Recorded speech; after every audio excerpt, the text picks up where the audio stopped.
What's going on, everybody, and welcome back. We have finally, after weeks and weeks, gotten the last episode in the Kill Lupercal show. There's never been a delay like this with the Warhammer TV show, so I'm not sure what was going on, but I am glad that they finally finished it up, and what an episode it was.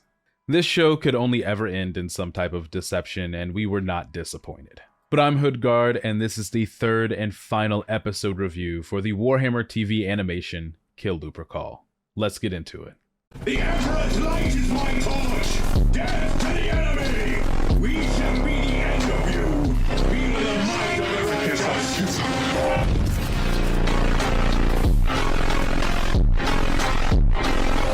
For the Emperor! When we last left off, the remnants of Legio Gryphonicus, led by Princeps Orla had decided to ally with the last loyal titan of Legio Tempestus, Clavius Dread, commanded by Princeps Kiso. Kiso had provided her would-be allies with evidence that the Warmaster Horus Lupercal himself had finally set foot on Terra. But even with the questionable nature of this information, the Titan Princeps decided that they could not take the risk of not going and taking out the Warmaster if they were given the chance. And so with the certainty that they were walking into a trap, the remaining Titans decided to go on this mission regardless, and that's where this episode picks up. Now up until this point, the allied Loyalist Titans had faced very few threats. There was the one Shadow Sword in the last episode that they had trouble placing, but it too was eventually destroyed. But as they close in on the supposed location of the Warmaster, the armored units of the Sons of Horus Legion decide to attack. Legion tanks of all patterns open up on the Titans and immediately put a strain on their void shields. Not to be outdone, the heavy infantry units of the Sons of Horus also utilize missile launchers and various explosives to put a dent into these shields as well. These units may have had the initiative on the Titans, but if anything, it was only a stalling tactic. Aurora Ferrum and our allies turn their Titan weaponry on the companies of Sons of Horus and reap a bloody tally of tanks and legionaries. Even with their power, however, they are not without their own casualties. The Titan Vanguard's void shields have been stripped, and the 16th Legion tanks notice this and move in for the kill. Orla is then faced with a very familiar predicament.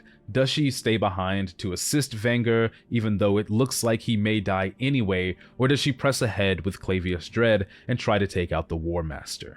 Princeps Kiso believes that she has a target lock on the Warmaster and presses ahead regardless of what's happening to Legio Gryphonicus. But the decision is soon made for Princeps Gymnon as the Titan Vanguard is overtaken by the 16th Legion tanks. Driving her own engine and the rest of her maniple incredibly hard, Princeps Gymnon does her best to catch up with Clavius Dread. But something isn't quite right. Princeps Kiso believes that she has a target lock on the Warmaster, but the rest of the maniple cannot see what she does on their aspects. Kiso is so locked in on this idea of ending the war in one stroke that she cannot see the ambush that she's walking into.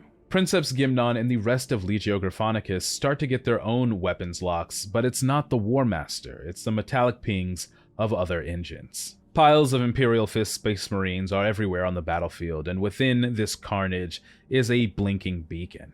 And playing on the screen of this beacon on loop is a video of the Warmaster, the same one that was being targeted by Clavius Dread. Striding out of the mist come the Battle Titans of Legio Mortis. They know that they have sprung the trap on Clavius Dread and are trying to move in for the kill. But even though they know that they've been fooled, the Titans of Legio Gryphonicus stay to back up Clavius Dread and engage the Titans of Legio Mortis. And what follows is one of the cooler things that I've seen out of the Warhammer TV studio. We get to see the true ridiculous scale of a Titan battle. Like the old battles of the Revolutionary or Civil Wars, they stand across from each other and unleash everything they have at their standing opponents. Titans of both sides fall, but the Loyalists have already been outmatched. One of the Legio Mortis engines even manages to get up close to Aurora Ferrum and lands a hit on it with its power claw. But Princeps Gymnon has already primed the melee weapon of Aurora Ferrum, and the Titan lands a haymaker on the enemy engine. The numbers of this enemy Legio are too great, however, and as the engines move in on Clavius Dread, Princeps Kiso decides to take her reactor critical and take as many of these engines with her as she can. We then cut to an injured Aurora Ferrum, still alive but gravely wounded. Kiso's sacrifice seems to have worked, and at least one engine has escaped with its life. But this is really a conciliatory win, as the Titan capabilities of the Loyalist defenders have all but been eradicated. But rather than wallow in her defeat, Princeps Orla-Gymnon assesses the ability of her Titan, sees that they still have some fight left in them, and looks for the next target. And this is where Kill Lupercal comes to a close. Alright, let's talk about the episode. I've made it clear in a lot of videos where I talk about Titan battles that I'm not the biggest fan of them when they're written. The book Titan Death is okay, and the book Titanicus by Dan Abnett is very good. But a lot of Titan battles read the same way as Mortis from the Siege of Terra, which is not one of my favorite Siege of Terra books. And I just think that's because it's very hard to write the awe that these things kind of inspire in people. They are massive god machines. When people are in control of them, they literally feel like they are on top of the world, like they could destroy anything that they look at. And so you get a lot of that introspection from the Princeps and the Moderati in the books, but it's hard to get that same feeling from the actual battle scenes. But the actual visual spectacle of a Titan battle really puts into perspective what it means for these engines to come into conflict. And what I liked about this particular episode is that you got to see how they fared against different opponents. A Space Marine with a missile launcher is nothing to these machines. But in a conflict between two engines of equal tonnage, it is a coin flip as to who will win.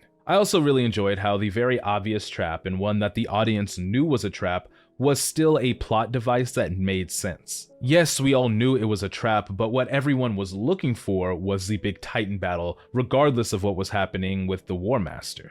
And so I think that part of the story was just very well done. Now, does the animation still need some work? Absolutely. I think the background and the setting should definitely be more detailed, and engine deaths kind of looked a little bit cartoony. But I gotta give credit where credit is due. They do keep improving these animations every time there's a new one. For me, I can say that Kill Lupercal is definitely up there with the ties and how much I enjoyed this series. Besides the lapse between the second and third episode, I thought it was incredibly well executed. And my gripe amongst all of these series remains, I just wish that they were longer. But that is going to about do it for today, my friends. Thank you guys always for watching. Let me know if you have any questions about anything you saw in the comments. Make sure to leave a like, hit that subscribe button, and I'll see you all in the next one.